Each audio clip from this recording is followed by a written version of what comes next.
हमारे गुरुदेव, उन्होंने हमें इष्ट में सर्वश्रेष्ठ राधा कृष्ण, उनकी युगल उपासना बतलाई और उसमें भी ह्लादिनी शक्ति की प्रधानता। श्री राधा रानी की उपासना प्रमुख एवं प्रथम, उसको प्राथमिकता दी, क्योंकि जितने भी रसिक जन हैं, प्रेमी जन हैं, वे इस मर्म को जानते हैं कि जो हमारा प्रेम प्राप्ति का लक्ष्य है वो एकमात्र श्री राधा रानी की कृपा से ही पूर्ण होगा। वो इसलिए क्योंकि प्रेम की अधिष्ठात्री देवी श्री राधा रानी है। जब तक राधा रानी कृपा ना करेंगी, हम ना तो प्रेम का मर्म समझ सकते हैं, ना हम भक्ति के लक्षण गुण आदि जान पाएंगे, ना ही अपने इष्ट के लिए क्रंदन कर पाएंगे। रोना तो बहुत प्रकार का होता है। किसी ने आपको गाली दे दी, आप रो पड़े, आपका मन दुखी है, रोना आ गया। आप जो चाहते थे वो पूरा नहीं हुआ, रोना आ गया। कोई बहुत बड़ा अपराध हो गया, रोना आ गया। ये सब निम्न कोटि के आंसू हैं, जिसका इष्ट के समक्ष कोई मूल्य नहीं, गुरु के समक्ष भी इसका कोई मूल्य नहीं, कोई गिनती नहीं। अपराधों के लिए प्रायश्चित पूर्वक आंसू बहाना, ये साधन भक्ति की पहली सीढ़ी से भी प्रथम चाल समझ लीजिए। बस पहली सीढ़ी भी नहीं, चल रहे हैं, बहुत पीछे हैं। अपने अपराध गिनते हैं, रोना आ जाता है। कुछ जघन्य अपराध हो गया, रुदन होता है, प्रायश्चित होता है।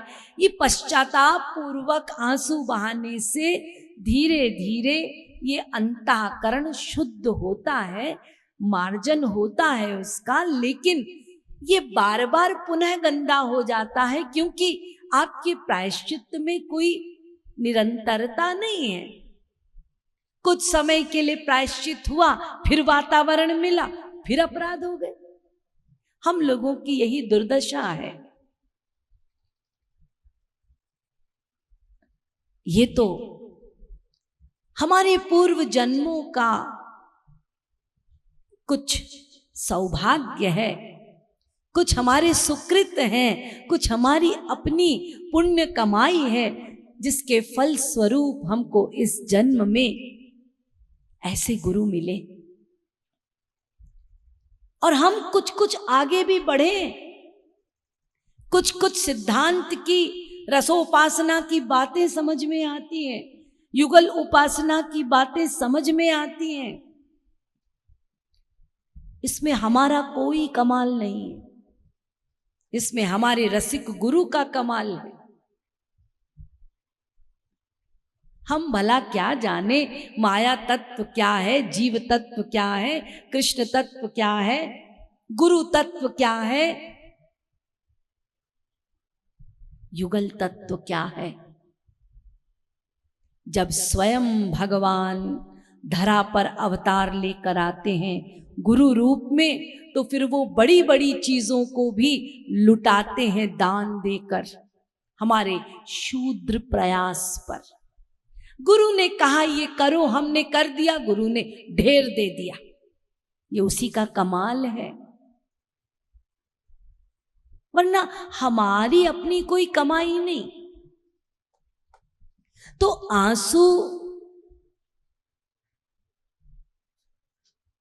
जब आपके बहेंगे रूप माधुरी के दर्शन पर, आप गुरु को देख रहे हैं और आंसू बह रहे हैं, आप हरि का दर्शन कर रहे हैं, आंसू बह रहे हैं, आप राधा रानी का दर्शन कर रहे हैं, आपके प्रेमाश्रु बह रहे हैं, इसको कहते हैं आंसू बहाना। ये साधन भक्ति की प्रथम सीढ़ी।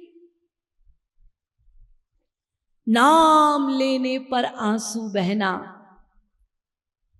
नाम के साथ साथ रूप दर्शन पर आंसू बहना, उनके गुणों का ध्यान करते हुए आंसू बहना, ये आंसू हैं जिससे वास्तव में अंतःकरण का मार्जन होता है और भक्ति का प्रादुर्भाव होता है। हृदय में भक्ति आती है, भक्ति मां स्थान बनाती है हमारे हृदय में। किस लिए? प्रभु के आगमन हेतु, गुरु के आगमन हेतु, कि वो आ जाएं हृदय प्रदेश में और हृदय रूपी सिंहासन में। जो आ गए तो सदा को बंध जाएंगे, फिर जाएंगे नहीं। उसका मार्ग बनाती है ये भक्ति। तो आंसू सही वो हैं जो उनके लिए बहें, आंसू वो सही नहीं है जो अपने लिए बहें। मैंने ये किया, आंसू बहा रहे हैं, ऐसा हो गया, आंसू बहा रहे हैं। और ये जो आप संसारी दुख के लिए भगवान के आगे आंसू बहाते हैं, ये तो जोकरी है, जोकरी, पागलपन। ये आप खूब सुने हैं महाराज जी से, अच्छी तरह जानते हैं, फिर भी यदि बहाते हो तो बेवकूफ हैं, मूढ़ हैं। अपने प्रारब्ध अनुसार जो सुख दुख जीवन में आ रहे हैं उनको भोगना होगा। हम मौज से भोगेंगे, दुख आएगा मौज से। हम जानते हैं सिद्धांत को, फिर दुख किस बात का? वो हमारे कर्मों का फल है। हे गुरुवर शक्ति दे देना, हम उसको भोग लें, दुखी नहीं होना है। अपराधों का प्रायश्चित संकल्प युक्त अपराधों का प्रायश्चित होता है। पश्चाताप पूर्वक आंसू बहाने होंगे, डिटरमिन्ड होकर, संकल्पित होकर आंसू बहाने होंगे कि इन इन कारणों से मुझसे अपराध हुए, हे गुरुवर इसकी पुनरावृत्ति कभी नहीं होगी जीवन में। ये संकल्प लेकर हम किसी के साथ दुर्व्यवहार करते हैं, किसी के मन को कष्ट पहुंचाते हैं, यह अपराध है। हम गुरु की आज्ञाओं का पालन नहीं करते, अपराध है।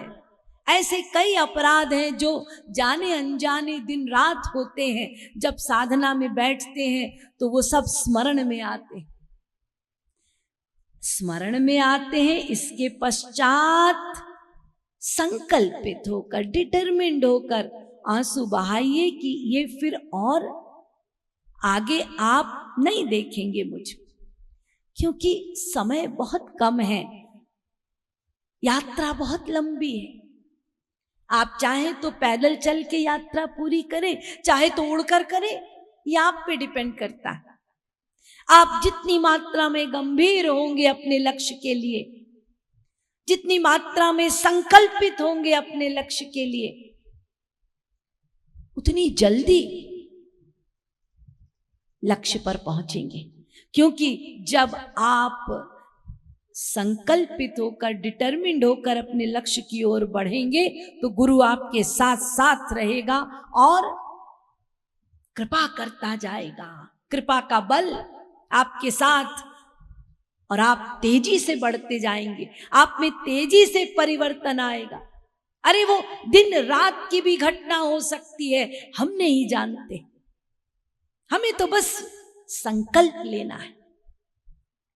तो आंसू अपने लिए नहीं बहाना, और यदि बहाना भी है तो अपने पापों का प्रायश्चित करके दीनता पूर्वक आंसू बहाइए, लेकिन उसके साथ साथ अपनी प्रोग्रेस भी कीजिए कि ये मैंने पापों का प्रायश्चित किया, कुछ हृदय शुद्ध लग रहा है, अब पुनः उस पाप में मन नहीं जाता, वो प्रवृत्ति नहीं बन रही, अब कुछ आगे बढ़े तो आगे बढ़ने पर देखिए नाम में रुचि हो रही है।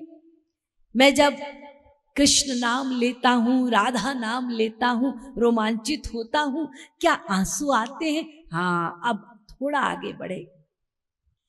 अच्छा, क्या हरि गुरु के रूप का दर्शन करके, उनके मोर पंख का या उनके कानों के कुंडल या उनकी पूरे मुखमंडल का दर्शन करके अश्रु बहते हैं? इसका मतलब कृष्ण हमें आकर्षित करता है, कृष्ण का काम है, कृष्ण शब्द का अर्थ ही है जो अपनी ओर आकर्षित करे, जो हमारे चित्त को अपनी ओर आकर्षित करे, शरीर को नहीं, वो कृष्ण। तो क्या कृष्ण के रूप माधुरी का पान करने पर आंसू बहते हैं? यदि नहीं बहते तो बहुत पीछे।